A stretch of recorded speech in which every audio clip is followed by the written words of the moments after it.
What's up, y'all? Welcome back to the channel. My name is Kay, and on this channel, we do recaps on all things reality TV. And today, I'm going to be breaking down all of the details of the Real Housewives of Atlanta Season 16, Episode 12. But before we get into it, y'all, please take a moment and like this video, share it with a friend, subscribe to the channel for more recaps like this one. And y'all, let's get into this recap. So the episode begins at Shamea's house. Kelli comes over and they're sharing a cutesy moment. They're popping bottles. And y'all, apparently she's Shamea's new bestie. We know Shamea calls everybody her bestie, right? But she said that Kelli opened up to her and she feels really comfortable being with Kelli. But anyways, Kelly's saying that she's been going through so much, the group has been going through so much, and it's time for them to take a vacation. They're talking about going to the Caribbean, and after many attempts from Shamea, they finally mention what Caribbean country it is. I mean island, it's an island. And it's Grenada. Big up Grenada. He mentions that Grenada was just affected by a hurricane, and so it would be nice to bring some aid and relief to the island. And so Shamea is right on board with it.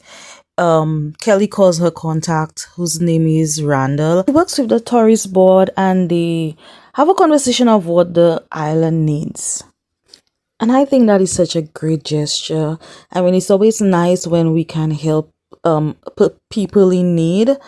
Because let me tell you, these hurricanes, they don't play. Kelli says she's really looking forward to the trip because her divorce date is coming, and going through the divorce for the past 2.5 years has been really draining to her, both mentally, physically, and financially. We learned that her attorney bill alone came to $158,000, and I know she's just ready to live her best life and to be done with all of the drama that's attached to this divorce. Up next, Porsha is house hunting with her sister Lauren and her mom, Miss Diane. We know once that divorce is settled, the house that she currently owns with her husband, still her husband Simon, she has to exit that property, and so she feels like it's time for her to find a place for her daughter and herself to lay their head. She says in her confessional that the life she pictured is now coming to an end, and while she's going through the process of it, she's also having to start a new life, and that can be very overwhelming for her.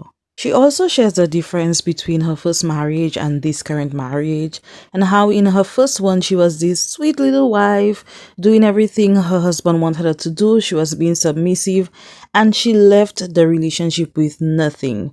But this time around she did things a little bit different and ensured that she would be taken care of, and I don't blame her for that. She's telling them that there's this trip coming up and she's excited about that. And her sister Lauren is like, well, are you also staying in the same house? Because from the last event, things were not looking really good and you haven't given us an update.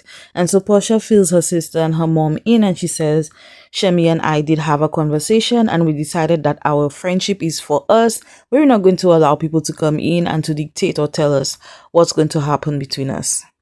She says that they're good and it's just a matter of letting the other ladies know, like, listen, what you're not about to do is come and question our friendship. We're not doing that here. Keep your mess over there, okay? Up next, Kelli and her dog Cha-Cha, they're getting facials, and that was just so hilarious to me. Who does that? I guess people go the extra mile for their pets. Next up, Shamea is at the studio. She looks like she's about to have an interview with Big Tigger. And she's talking about how music is her #1 love. And so Big Tigger mentions that there was another cast member who dropped a single. And she's like, oh, really? Who? And apparently it's Drew. I didn't even know that Shamea and Drew were beefing, but I guess she still feels some type of way because remember Kelli came back to her and told her that Drew said she's a lapdog and Shamea doesn't like that. So I guess she and Drew are beefing because of that. Up next, Brit is with her husband Mike and she's talking about her little event that's coming up for her brand Bare Naked, and she's saying that she has so many things that she needs to get done. She has an event that's coming up that she's going to launch her bare naked loungewear and shapewear at, and she has invited all of the ladies to a country club. Brit says that originally she wanted to launch her bare naked line and she opened up her insurance agency, but now that her license is on hold, it wasn't a good time to make that happen. So I'm a little bit confused. Is she opening up a new agency? And I thought she said that she lost her license. So what's going on? I don't know. Next, we're at Charles's and Angela's investment property, one of them, and apparently the house was supposed to be going up on the market, but there's still so much work that has to be done to the property. She said that she has since reduced the price of the property and she is now in $2 million of debt. She says that this is frightening to her, and I bet it is because, girl, what? $2 million in debt? For one property? Girl, what are you doing? So she's telling Charles about her mom and him and whatever beef they had going on. And she's getting emotional and she's telling Charles that she never knew the situation happened the way that it did. And I'm like, girl, where were you when all of that was happening? How you mean you don't know the way it went down? What? Is it me or does it always just seem like Angela gives us bits and pieces of the story? I've been saying that from the beginning. We never really get the full story, so it's just confusing to me that she didn't really know that things went down the way it did. That is so confusing. So she apologizes to Charles for not hearing him out at the time when the situation happened because she kind of took her mother's side of it because she and Charles were going through stuff. And he's like, girl, it's whatever. It is what it is. So she mentions the event that Brit is hosting, and she said that Brit did extend an invitation to her. They're not really getting along at the moment. So she's like, if he brings up any old stuff about Charles, we're out of here.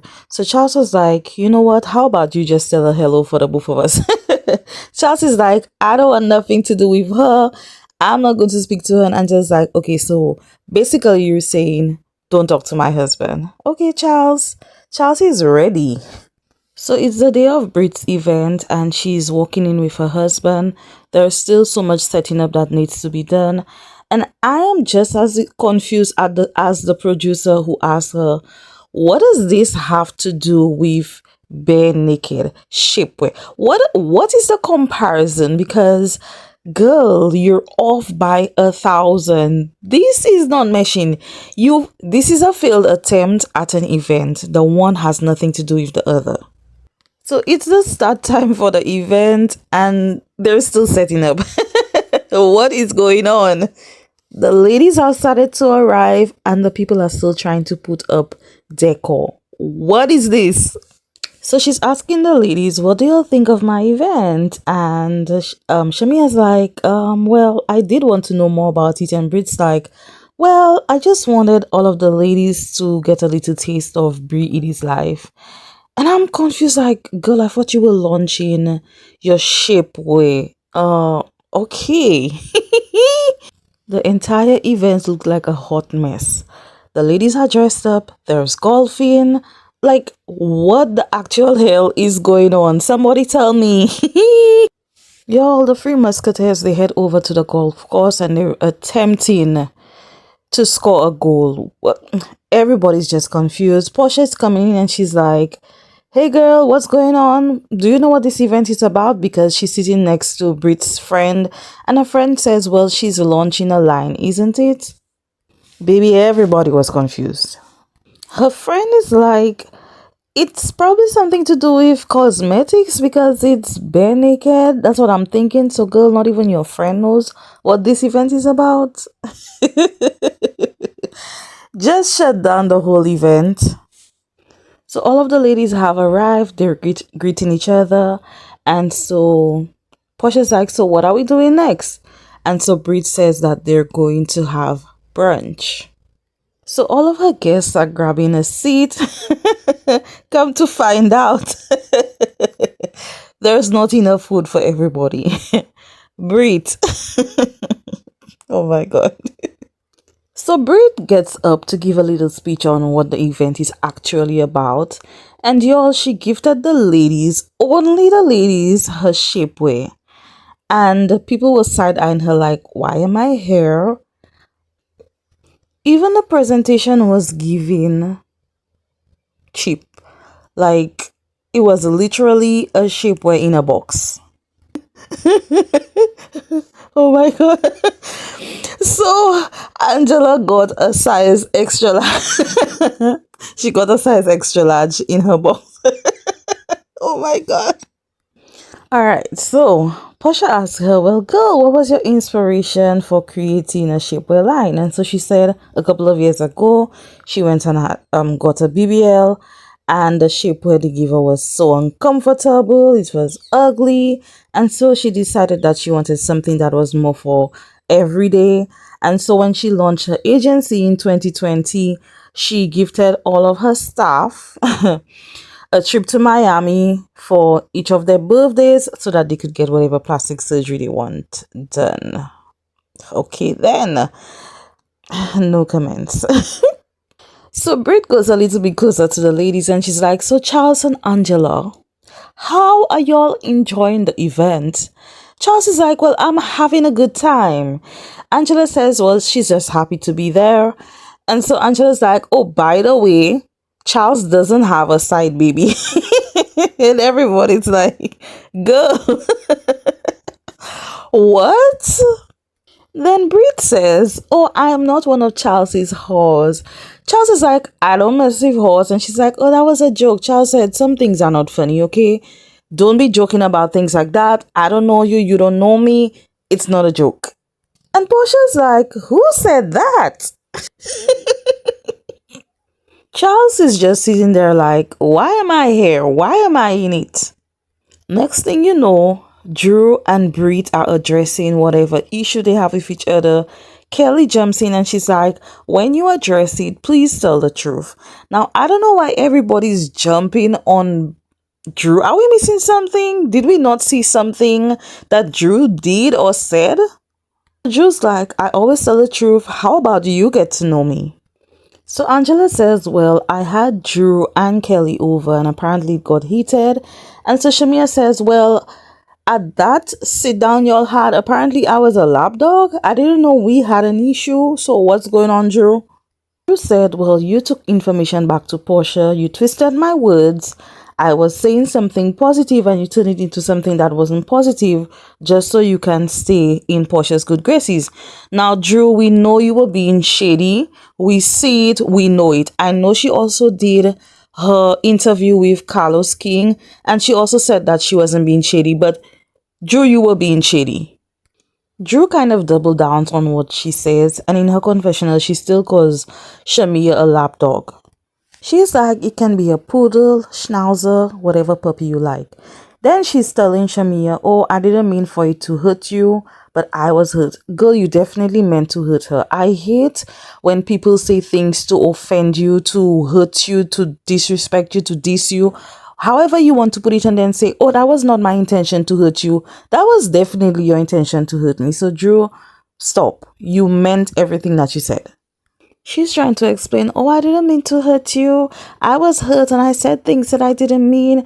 And Shamea's like, girl, I'm not even listening to you. She starts barking. She starts barking and she's like, I don't want to hate because you're definitely being fake.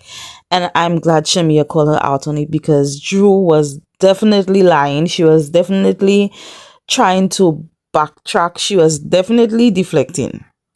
Brit interjects and she says, excuse me, we are in a classy establishment, so if y'all have any kind of conversation that y'all need to have, y'all are not about to do it in here, so take your behinds out there and have your side conversations. Yeah, the entire event was clownery. It was a mess. It was a circus, and the biggest clown was Brit. Up next, Drew is about to sign her recording deal.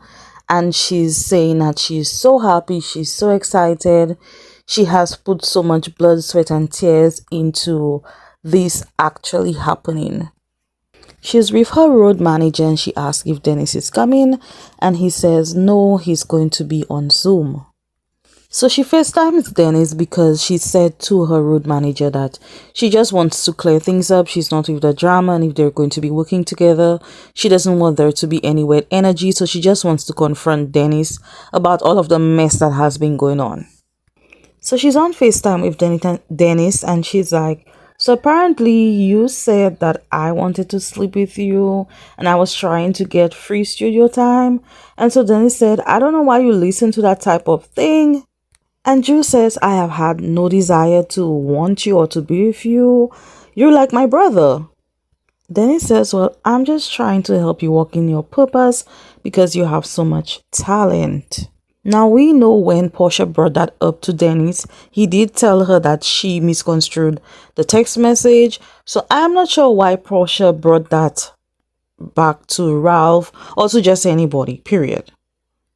So Drew signs her record deal, and I just want to say congratulations to Drew and all of her ventures, everything that she has coming in the future with her music, and I wish her the best.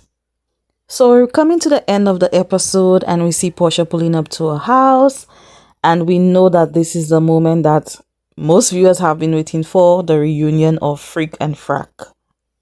So we get a cute little confessional from Phaedra. She mentions that her last time being on RHOA, it didn't end too well, and we get a flashback of the whole thing that went down with Phaedra, Porsha, and Candy. So we get a whole synopsis of Phaedra's time on the show from when she began to when she ended, and she's like, she's not happy with the way she left, but he who is without sin cast the first stone. Oh Lord. So they're catching up, and she asks Porsha if she's dating anyone, and Porsha said it just doesn't feel right for her yet. And so Phaedra says that she's dating a guy, he's 30 years old. We did get to see a little bit of that when she was on Married to Medicine. And so she's asking Porsha what's going on with the group. Porsha's filling her in on the other cast members, and y'all, we all know Phaedra, she has a commentary for everything. So Porsha's like, girl, we were about to go on a trip to Grenada. How about you join us? But let's call the host first and find out if it's okay. She calls Shamea. Shamea's like, yeah, no problem, but let me join Kelli. Kelly's like, hey, Miss Faye.